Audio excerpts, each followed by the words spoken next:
So today's episode of Take a Seat is all about running a family business, about navigating legacy and stepping into leadership as a second generation. And we're delighted to welcome our guest, Pamela Malpas from One Office Technologies. Pamela is a second generation leader in a technology business, working at the heart of people, operations and innovation, while also carrying forward a legacy that was built long before her time in the role. In today's conversation, we'll be talking about what it's really like to take over a family business, the challenges of handover, whether there was ever a clear line in the sand moment or a more gradual transition, and how you get comfortable making changes where there's history, expectation and pressure attached. We'll also explore what it means to be a second generation female leader in a tech environment, and honestly, the realities of sibling dynamics in business. This episode is about legacy, leadership and learning how to make a business your own while still respecting where it came from. So, Pamela, take a seat. Welcome. Hello.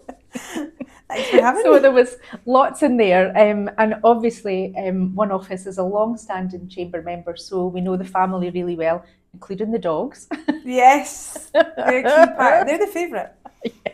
So just talking about that legacy and taking on a legacy where you've been innovating, you're looking at making changes, that can all be quite pressured. So how do you get comfortable with that?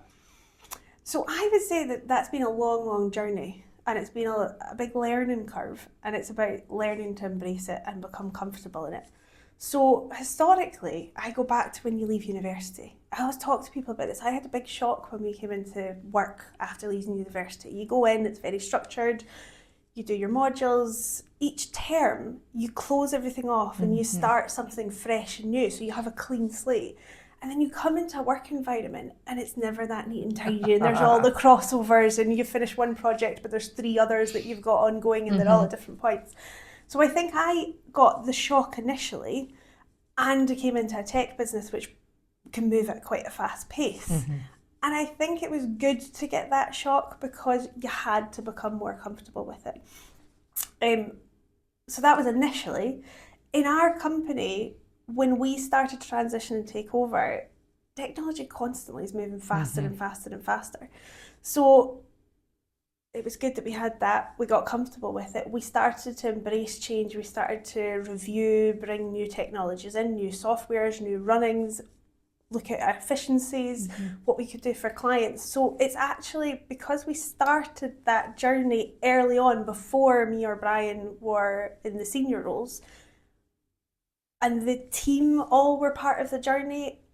We've got quite a change culture. I never really like that word, a change culture, but we do. And it's now part of the normal that we will be reviewing, assessing, and we encourage the team to bring ideas and to review and to assess or see where there's gaps, and we allow space and time for them to come and speak to us about it. So I'd say across the company, it's always looking for how can we do it better, how can we improve, how can we become more efficient, what technologies are available, how can we do it internally, and we're the guinea pigs, and then we can bring it out to clients, tried and tested once we've been through the pitfalls. That makes sense, doesn't it? Because I mean, I know just through lots of the interactions we've had that the company went through a wee bit of a name change, an addition and a brand refresh, but also in and around all of that time, you guys are a very local company, and some of the nationals and others in the local area have kind of come and gone. So not only have you got all of the changes that is happening within your industry and what you're doing with your business, but you've got that added, I guess, look at what the competition's doing and what the competition's not doing, and then how you take over and think about that from a family perspective. So is there anything in that that's kind of that you think actually that was quite an important part in that journey? A key point? It's a great question. I would say the name change and the branding was probably around the time where myself and Brian started to take over more, because we were seeing across the business and across the business strategy, how could we improve? And we've got great mentors. So we've got our mum and dad have been our champions and our mentors, and they've guided us, but we also have mentors externally, because it's better not to be too closed in. And I think what we've learned through seeing all the change is it's really important to plan. So the rebrand, I've said this to a number of people, that was a surprise for me. I thought that was going to be a smaller project than it actually was and take less time than it did, but you live and learn. But we're better at timelining and planning change and not being too reactive. So we are consistent and we're smooth in our transitions. I think sometimes people can, when there's big national companies coming in, you can try and react too quickly, change, unsteady the ship. It causes uncertainty for the team, it causes uncertainty for clients. There's not a clear direction. I think we have got much, much better at looking ahead, planning. We're at events regularly to see what's coming up. We're part of a wider group, so we can get data from multiple touch points to see what's happening across the world with technology, and we can learn from it and put it into our plans. So it's rare for us to make a knee-jerk reaction and a change. It's in the plans, and if there is stuff that needs to change, it will be sat down, discussed and planned in and mapped out, which is quite important. Yeah. Well, and I think that ties into the next thing I was interested to just talk about, which was that transition of leadership. And, you know, was it a transition? Was there a line in the sand? I remember when you changed your job title on LinkedIn and made people wake up. So yeah, tell us about that. Well, that's a juicy one. So that, I would say, I laugh about this because I talk about it as a family business, but my exposure, my experience is a family business, so I can't compare it to an employee-led business or a charity or a non-family business. But for us, I would assume there's more structure. There wasn't as much structure with being second generation. It's the first time. Everybody likes to run a business and think that they know everything, and we don't. And we have to figure it out as we're transitioning through it. So there was a big learning curve for my mum and dad. There was a big learning curve for me and Brian of how exactly to make that transition, because none of us had done it before. So we did get outside help. We spoke to a lot of family businesses because we've got a community to see how others had transitioned and how they'd managed it. And obviously there's the lawyers and the fun side of things. They gave us advice and people to speak to, but also how they worked it, which was really helpful for us to do it in a more structured and organised and consistent way to not cause disruption to the business. So it has been a transition period. It wasn't just a clean cut and it happened. And also we dragged my mum back into the business because that's the joy of a family business. We needed a wee help during a transition period, so we dragged her back in, and then she can retire and take two. And so the other thing I said in the intro was just that kind of lens from you about being second generation female leader in a tech environment. So what does that mean? Why is that something that might be, you know, something that you think particularly about? I suppose it comes up because generally, I mean, when you go to tech events, I always laugh. It's the one time where you never have to wait in a line for the female toilets. It's great. You can walk straight in and there's a queue for the male toilets. There's always a bit of a joke between all the females at the events. But there's more and more females coming into it, but maybe not in leadership positions. So when you look at the percentages, there's not as many females in leadership. There's more, and it's transitioning, it's making changes. For us, I think, and I think this is always a bit of a taboo subject, but I think that people have different strengths and weaknesses, and I think when we look around the board, we've got, and the team, we have a mixture, and it's important to pull on people's strengths and weaknesses. So for leading it, so myself and Brian obviously run the company together and lead the company together. We've got different strengths and weaknesses, but we also in the management team have a mixture of females and males. So I think that everybody looks at a problem from a different angle, and I think we all benefit from that because we're not blindsided. I don't miss something if we let everybody's voice be heard, and I think that's key. And I do think females have a more cautious tendency when looking at a problem than males. Not always, that's generalising, but I think that bringing it together, you can really have a really strong plan that you can then drive forward and be comfortable with and not have to change because you've really thrashed it out. Okay, so Sibling dynamics. Let's talk about that. Well, you met Brian, you know Brian. Actually, I laugh about this. So I would say between me and Brian, we work quite well together. So we've got different interests and different strengths. He laughs because I'm detail orientated, and I'm all about the operations and how things can run better. I can't leave something alone. If I see something and it's not run properly or there's been a mistake, which happens, it's about fixing it, but also looking at it to see, why was that mistake happened? How can we break that down? Where can we prevent that from happening again? And Brian laughs because sometimes when I'm picking at something, he's like, oh God, here she goes. Why are you picking it? And then I'll explain why. And he's like, okay, fair enough, I'll give you that one. Or you can carry on. So, but if I have to, I'll just pull your hair. Yeah, no, really, if I need to, come on. Yeah, but I think it's good because there's a lot of comfort and a lot of trust in, actually, me and Brian and the team, we've got a lot of team members that are part of the One Office Technologies team that have been there for a long time.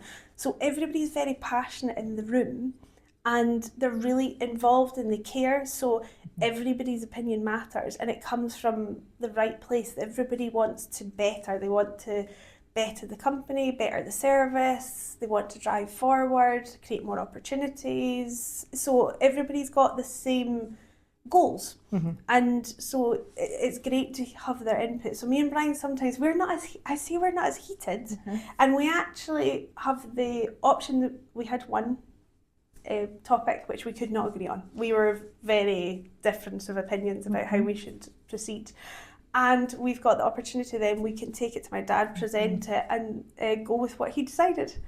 So so we can use we've still got access to that. And actually, either way, it's not always a right and wrong, is it? It's just what we think is going to be the best option. And we've got that experience and the background and the grounding that we can go back to say, right, hang on a minute, here it is. What do you think is the best option to go forward? And then live with what the decision is and drive it forward. So, and how do you leave work behind then? So I'm just imagining what Easter Sunday must be like when all the families all get together and then, I don't know, like an emergency ticket comes in and you're all like, what do we do? Where do we go? No, I think, well, we were quite lucky in the fact that we lived in a house. Like One Office was in our house with our mum and dad. So we learned and watched them try to not bring work home. There would be occasions where something's happened, we need to deal with it, so that's fine. And then they would come back in and not talk about it all the time and dinner table. And so we kind of learned that. Sometimes our house, there's a lot of people when our family's together. We've got a sister, so there's 3 of us. Each of us have 2 kids. Their ages between 4 and 13, so it's chaos, noise, things running about, games going on, whatever else. And we're a very competitive family, so we tend to do games. I can imagine. It gets quite heated. So good fun, good fun, but it gets quite heated. So in that, there'll be occasions where sometimes something will pop into our heads, but we'll pull each other up. So if Brian says, oh, actually, and I'm like, no, we're not at work, right? Send me a Teams message. So he's like, oh yeah, sorry. Or I'll start to say something, he'll be like, why are we talking? I'm like, oh, sorry, yeah, sorry. So there'll be times, and we come back, and obviously we've got meetings arranged where we'll update our mum and dad. Sometimes they'll be like, what's happening? What's happening with this? Yeah, and you're like, shh. Yeah, they're still there. They're still very much, but obviously my mum's back in just now. But they very much want to know what's happening and keep it because they want to see the business do well and all the team grow in it. Yeah. And so what does the future look like then? Is it going to be 3rd generation, do you think? I don't know. Somebody asked me this the other day. So we were never forced to come into the family business. So Brian chose, we've had different paths into the family business. Brian chose to come in and do an apprenticeship. So he did an apprenticeship, technical apprenticeship, worked his way up and then moved into account management. And that's his real strength. He likes being out and dealing with people and being out in the community. So he transitioned to that role. I went off and did university for fashion. So still had business in there and went into marketing and then came into the business to do marketing. Never did marketing, got caught up in all the operations side of things, and then again transitioned up in account management and operations. So we were never forced, it was never pushed on us, and I don't think myself or Brian want to force any of our family into it. If they have an interest and they spark an interest, I want them to understand. Business is fascinating, I think. So I want them to understand how business runs and business operates and get experience and exposure. But I'm keen for them to go out and have their own experiences and their own learning curves and see how different businesses run. Yeah. And then if they wanted to come into the business, they could then bring their experience and their expertise and then come into the business. But they might choose that they don't want to. Yeah. And that's also okay. Yeah. They're quite young just now, so we've got a while. You can't even imagine what the jobs will be by the time they're getting to this stage. As you say, it's just moving so fast. If you look at our business in 5 years' time, it's transitioning consistently. So I think we can plan so far, but there's especially a lot happening right now and a lot of changes and development going on that in 5 and 10 years' time, we have to keep changing and the business will look different. And then the kids will be different and their schooling will have been different, and we'll find out what they're interested in. They might be art. Or influencers. Influencers, yeah, well, that comes up a lot. There could only be so many, surely, though. Well, yeah. There has to be a cap. And how do you encourage the next generation into a business like yours when things are moving so fast?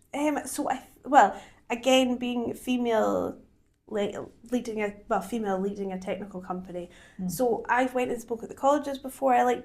We've not done enough of that. We want to do more of that to encourage different people to come into the sector to talk about the roles. We have people that come in and do work experience. So as they're going through different levels, we've not had school, we've had a couple from school, but college and university coming in and getting exposure to the different roles in there. So I think just engaging and showing what it's about, because I learn job roles every day that I did not know existed. Yeah. And I go out and see companies. We get to see behind the curtains of so many companies, and I still learn about job roles I didn't know existed. So I think just exposure is key.